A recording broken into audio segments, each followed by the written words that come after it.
Hello dear parents, welcome back to Mother's Vision Classes. Last video में हमने बच्चों को सिखाया ग्रेटर नंबर और स्मॉलर नंबर क्या होता है। काउंट करके बच्चों ने सीखा ग्रेटर नंबर और स्मॉलर नंबर। अब हम बच्चों को ग्रेटर देन और लेस देन नंबर्स को कंपैरिजन करना सिखाएंगे। इसके लिए मैं आपके लिए लाई हूँ 6 phase of doing greater than and less than, जिससे कि बच्चे आसानी से इस कंसेप्ट को समझ सकें। तो फर्स्ट कंसेप्ट तो बहुत छोटे बच्चों के लिए है, जब बच्चे काउंट करके नंबर ऑब्जेक्ट्स को काउंट करके समझना शुरू करते हैं। तो सबसे पहले छोटे बच्चों में क्या बच्चों को काउंट करके हम सिखाते हैं कि जितने ज़्यादा ऑब्जेक्ट्स होंगे उतना वो बड़ा होगा। तो ये आसानी से वो ग्रेटर देन और लेस देन इसको कंपेयर करके हम काउंट करके सिखाते हैं। सेकंड मेथड आता है हमारा एलिगेटर मेथड।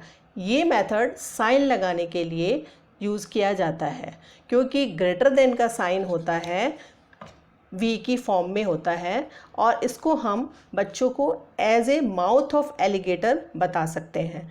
जब एलिगेटर का माउथ ओपन होता है तो वो लार्जर ज़्यादा फिश खाता है, और ज़्यादा फिश खाता है क्या मतलब, नंबर अगर बड़ा होगा तो उसका मुंह उस साइड पर खुला होगा। तो इस तरीके से बच्चे आसानी से समझ सकते हैं कि ग्रेटर का निशान हमेशा ओपन जब होगा तब ग्रेटर की तरफ लगाना है।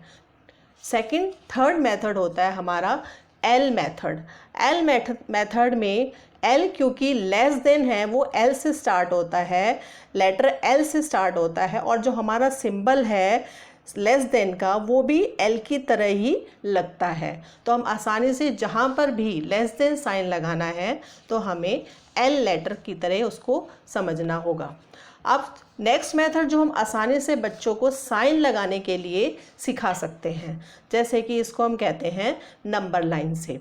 नंबर लाइन में क्या होता है कि हमें नंबर एक लाइन ड्रॉ करके हम बच्चे को एक्सप्लेन करते हैं। सपोज़ एक नंबर लाइन है जिसमें कि ग्रेटर, अगर आपके पास नंबर ग्रेटर वाले नंबर हमेशा राइट साइड की तरफ जाते हैं और लेस वाले नंबर लेफ़्ट साइड की तरफ जाते हैं।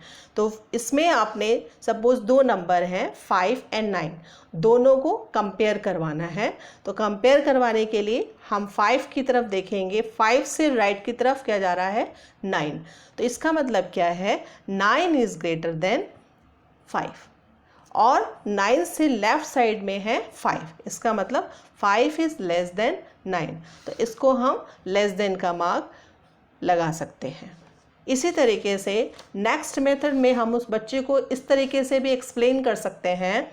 लेस देन एल से स्टार्ट होता है, और एल का मतलब लेफ़्ट, और वो भी एल से स्टार्ट होता है। ग्रेटर देन का मतलब गो राइट, मतलब राइट की तरफ जाना। तो राइट की तरफ जाते हैं तो ग्रेटर देन होता है। ये एक इम्पॉर्टेंट मेथड है जो कि बहुत इजीली बच्चे समझ सकते हैं। इसको हम कहते हैं ओपन एंड्स।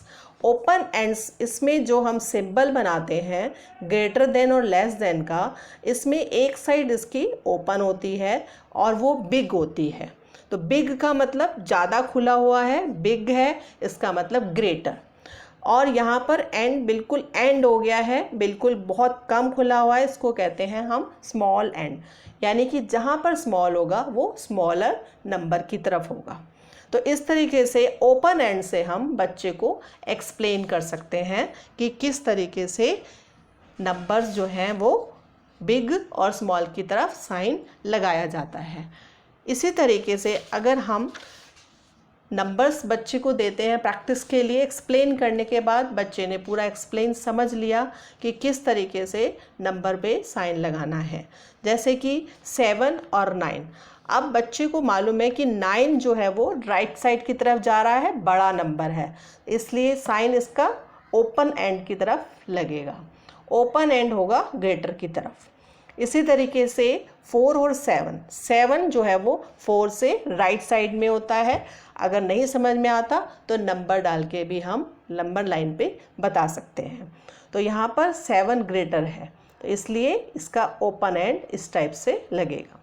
8 और 5, अब इसमें 8 और 5 है, 8 जो है वो राइट साइड की तरफ होता है और 5 जो है वो लेफ्ट साइड की तरफ। तो लेफ्ट साइड के लिए सिंबल लेस देन का इस टाइप से लगेगा, यानी कि 8 इसको हम रीड कैसे करते हैं, 8 is greater than 5, 5 is less than 8।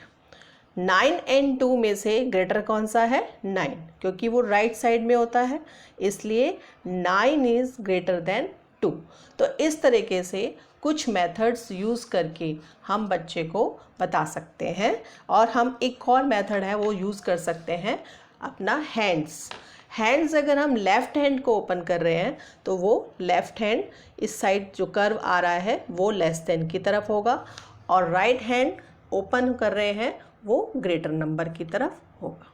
तो इस तरीके से कुछ मेथड यूज़ करके हम बच्चे को ग्रेटर देन और लेस देन आसानी से सिखा सकते हैं। तो इस तरह की प्रैक्टिस कीजिए और क्वेश्चन बच्चे को दीजिए ताकि वो आसानी से इस कंसेप्ट को समझ सके। Okay, thank you.